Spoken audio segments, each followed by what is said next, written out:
আসসালামু আলাইকুম। আজকে নবম দশম শ্রেণীর পদার্থবিজ্ঞানের চতুর্থ যে অধ্যায় আছে সেই অধ্যায়ের এখানে একটা প্রশ্ন আমি এখানে বোর্ডে উঠাইছি। এখানে এম একটা বস্তু 10 কেজি, এ বিন্দু থেকে এর ভূমি পর্যন্ত দূরত্ব দেওয়া আছে 120 মিটার। প্রশ্নতে বলছে ভূমি থেকে কত উচ্চতায় বিভব শক্তি গতিশক্তির দ্বিগুণ হবে। তো এবার 2026 সালে সায়েন্সের যে পদার্থবিজ্ঞানের ছাত্ররা আছো, এটা এবার এসএসসি পরীক্ষার হয় সৃজনশীল গ নম্বরে আসবেই অথবা সংক্ষিপ্ত প্রশ্নতে দিতে পারে। তো আবারও বলতেছি, সৃজনশীলে গ নম্বরে এই প্রশ্নটা 99% আসার মতো। তো আমরা একটু এই অঙ্কটা অনেক কঠিন নিয়মে করে ফেলি, যেটা আসলে আমাদের পক্ষে বোঝা খুব কঠিন হয়ে যায়। তো আজকে আমি অনেক সহজ নিয়মে, এর আগে এই নিয়মের অঙ্ক আমি করে দিছি, তো আজকে এই অঙ্কটা অনেক সহজ নিয়মে আমি করে দিব। একবার যদি কেউ মনোযোগ সহকারে দেখে আশা করি বুঝতে পারবে।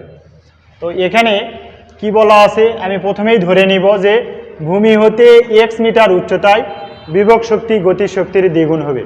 তো x মিটার উচ্চতায় যদি আমি ধরি, এখানে ভূমি থেকে যদি আমরা x মিটার উচ্চতায় ধরি, টোটালটা আছে কত 120, তাহলে এখান থেকে এইটুকুর মান কত হবে 120 মাইনাস x হবে। এটা যদি আমরা বি বিন্দু ধরি তাহলে এতটুকুর মান হবে x, এতটুকুর মান হবে 120 মাইনাস x। তো এখন এখানে দেখতে হবে যে দ্বিগুণ যে বলছে আমার, আসলে এটা কার সাথে গুণ হবে, এটার সাথে হবে নাকি এটার সাথে হবে। সব সময় আমরা মনে রাখবো যেটার সাথে র যুক্ত থাকবে, আবারও বলতেছি যেটার সাথে র অক্ষরটা যুক্ত থাকবে তার সাথে যত গুণ বলবে অঙ্কেতে সেটা আমরা কি করে দিব, গুণ করে দিব। তো এখানে আমরা প্রথমেই বিভব শক্তি যদি আমরা নির্ণয় করি, তাহলে বিভব শক্তি ইপি সমান mg, এইচ এর জায়গায় আমরা x ধরে নিয়েছি, এই জন্য আমরা x লিখব। এখন গতিশক্তি যদি আমরা করি তাহলে গতিশক্তি ইকে সমান হাফ এম ভি স্কোয়ার। তো এখানে হাফ এম ভি স্কোয়ার সমান আমরা কি জানি, ইউ স্কোয়ার প্লাস 2gh।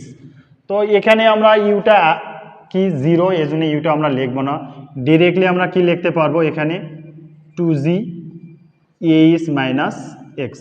এখন এইচ এর জায়গায় যদি কেউ এই যে 120 মাইনাস এক্স লেখে তাহলে আমাদের কি সরাসরি এখানে হয়ে যাবে। এখানে আমি শুধু সূত্র বসাইছি, পরে আমি মান বসায় দিব। তো এখানে কি করব আমরা, এখানে যদি আমরা বসায় দিই তাহলে হাফ এম 2g, এখানে কত 120 মাইনাস এক্স, এইটা আর এইটা যদি আমরা কেটে দিই তাহলে কি থাকতেছে mg 120 মাইনাস এক্স। এখন শর্ত মতে যদি আমরা আসি, শর্ত মতে কি বলা হয়েছে, ইপি সমান র কার সাথে আছে, গতিশক্তির সাথে আছে। গতিশক্তি কি আমাদের ইকে, তাহলে ইকে কি হবে আমাদের দ্বিগুণ বলছে, তার মানে 2 দ্বারা আমাদের গুণ হয়ে যাবে। তাহলে ইপির মান কত পাইছি আমরা mgx, আর ইকের মান পাইছি mg 120 মাইনাস এক্স, তার সাথে কি হবে 2 আমাদের গুণ হয়ে যাবে। তো উভয় পাশে এখানে আমাদের mgটা আছে, এই যে এখানেও mg আছে, এখানেও আমাদের mg আছে। উভয় পাশে mg যদি আমরা উঠায় দেই তাহলে এখানে কি পাবো, আমাদের x থাকবে এখানে।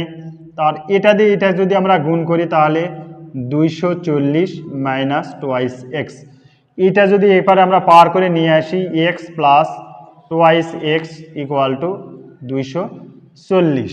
তো এই হিসাবটা যদি আমরা এখানে এমন করি ছোট করে, এখানে যেহেতু জায়গার স্বল্পতা আসতেছে, এখানে একটা এক্স আছে, এখানে দুইটা আছে, তাহলে কত হবে আমাদের 3x হবে।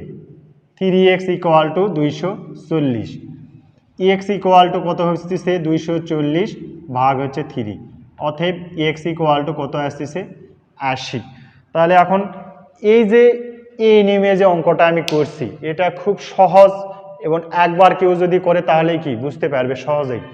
তো এখানে এখন সহজ মানটা x এর বের হয়ে গেছে, আমরা কি লিখবো শেষে যাই, যে ভূমি হতে 80 মিটার উচ্চতায় বিভব শক্তি গতিশক্তির দ্বিগুণ হবে। এতটুকু লিখলেই আমাদের অ্যান্সারটা হয়ে যাবে। তো এই জাতীয় অঙ্ক এবার এসএসসি 2026 সালের সৃজনশীল গ নাম্বারেতে আসবেই। তো আশা করি সকলেই বুঝতে পারছো। তো আর যদি কারো কোনো সমস্যা হয়ে থাকে অবশ্যই আমাকে কমেন্টে জানাবেন, আমি আবার বুঝে দেওয়ার চেষ্টা করব। সকলকেই ধন্যবাদ।